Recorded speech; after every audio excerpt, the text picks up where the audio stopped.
le vecteur à partir de J et je mène la parallèle à l'axe OX. Donc voilà le vecteur I plus J. Ça c'est le vecteur. Ce vecteur c'est I plus J. Et par la suite, pour ajouter 2K, donc je vais prendre le vecteur 2K, voilà 2K, donc voilà le vecteur 2K, et je vais l'ajouter à ce vecteur I plus J. Donc je mène la parallèle à partir de l'extrémité de ce vecteur à l'axe OZ, donc voilà, donc je mène la parallèle, comme ça, et à partir de l'extrémité du vecteur 2K, je mène la parallèle au vecteur IJ, voilà. Et par conséquent, donc le vecteur, ça c'est le vecteur, donc comme si je trace des parallélogrammes, donc voilà le vecteur U est égal à I plus J plus 2K. Une deuxième opération sur les vecteurs, c'est la multiplication d'un vecteur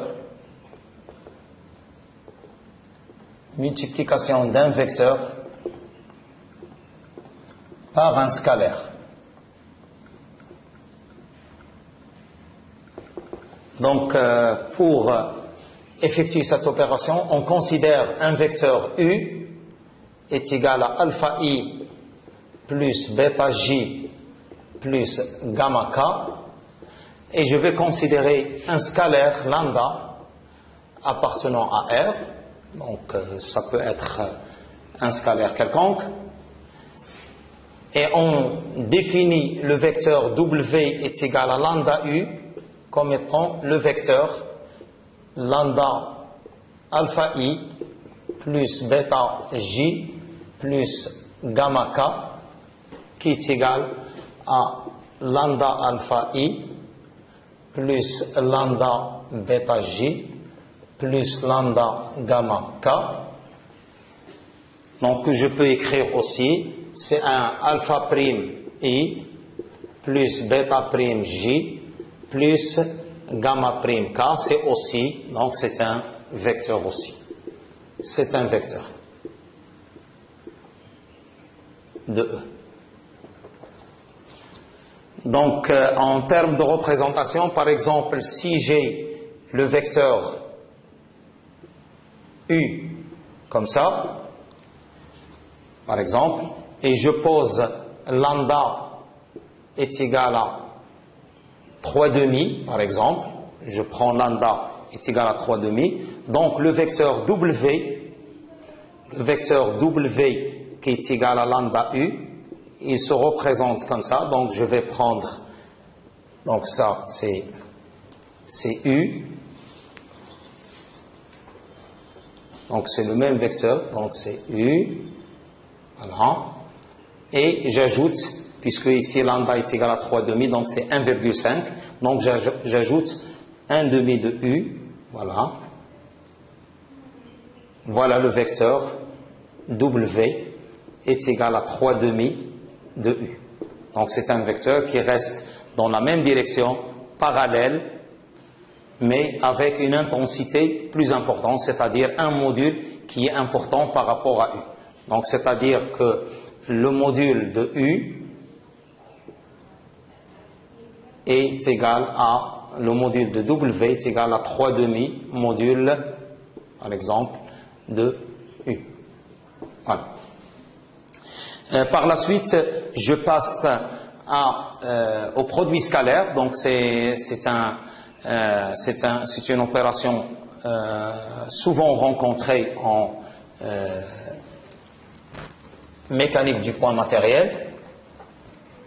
Donc on définit le produit scalaire. Donc comme le mot l'indique, donc il s'agit d'un scalaire, c'est-à-dire que le résultat, donc c'est une opération, le produit scalaire est une opération qui s'effectue entre deux vecteurs donnés, et le résultat, donc comme le nom l'indique, produit scalaire, donc le résultat est un scalaire. Attention, donc lorsque je réalise le produit scalaire entre deux vecteurs, c'est un scalaire.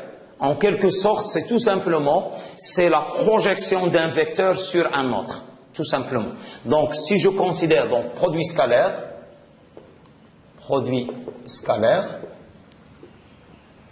si je considère un vecteur U est égal à alpha I plus bêta J plus gamma K, et je considère un vecteur V est égal à alpha prime I plus bêta prime J plus gamma prime K, donc on définit le produit scalaire et on le note U scalaire, donc c'est un point comme ça, donc on le représente par un point, U scalaire V est égal tout simplement alpha I plus bêta J plus gamma K scalaire alpha prime I plus bêta prime J plus gamma prime K. Attention, nous on a défini IJK comme étant une base orthonormée directe. Qu'est-ce que ça veut dire ceci? IJK est une base orthonormée directe, c'est-à-dire tout simplement, sous-entendu, et il faut le considérer toujours, que I scalaire I est égal à J scalaire J est égal à K scalaire K est égal à 1. Donc, ça traduit ce qu'on appelle que les vecteurs sont normés. C'est-à-dire leur module est égal à 1. Et ce qui traduit la partie orthogonalité, c'est que I scalaire J, c'est-à-dire que les vecteurs sont perpendiculaires 2 à 2, I scalaire J est égal à J scalaire K est égal à K scalaire I, donc l'ordre, c'est pas important, est égal à 0. Donc il faut, à chaque fois, n'oubliez pas d'utiliser ces relations pour le calcul du produit scalaire. Et par la suite, donc le produit scalaire U scalaire V, il est égal, donc si j'applique ceci, donc directement je trouve alpha alpha prime plus bêta bêta prime plus gamma gamma prime. Et comme vous le voyez, donc c'est un scalaire, c'est-à-dire c'est un nombre, tout simplement.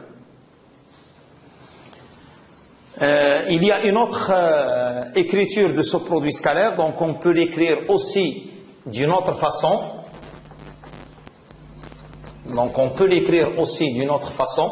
Donc si je prends deux vecteurs quelconques, donc soit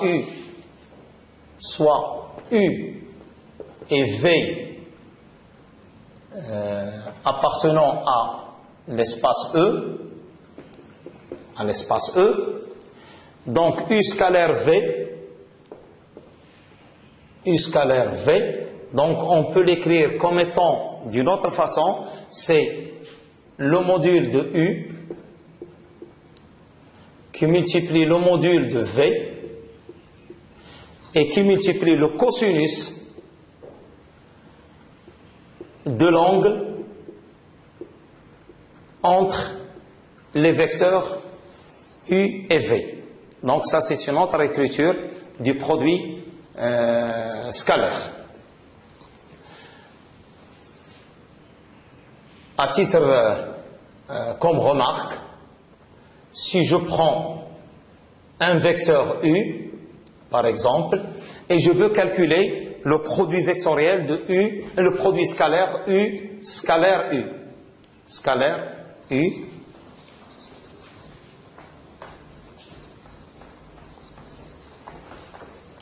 donc U scalaire U, elle est égale, donc si j'applique cette définition, donc c'est U fois module de U fois le cosinus de U.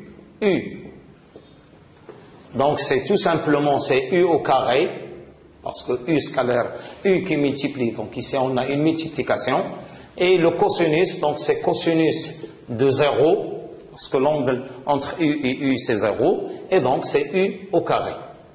Et donc ça définit la norme au carré. Donc la norme au carré d'un vecteur, c'est tout simplement c'est le produit scalaire de U, scalaire U. Donc la norme U, donc on peut les définir d'un vecteur comme étant la racine carrée de U